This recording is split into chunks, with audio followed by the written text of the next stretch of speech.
लोगोफोर दायो सनाखौहाय मुलि दौनो नागिरदों नैबे जाबाय D3 मुलि आरोना D भिटामिननि मुलि बेयो बेखौ डक्टरफोरा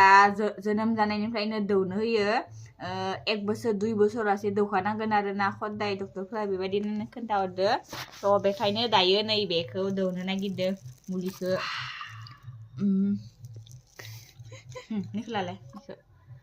नै दायो सनानो D3 मुलिखौ दौनोसै D भिटामिननि नोंसिना D भिटामिन जादो नोङो नैबे गोथाव दे सना गोदै मुलि जायो ने सनाया नैलाय दा सनाया मुलि जायो या जाबायनो मन'बायनो सनाया गोथाव सनाया गुड गार्ल ने जाबाय सनाया मुलि बाय बाय होनदो सना आं मुलि जाबाय बाय बाय जोब्बाय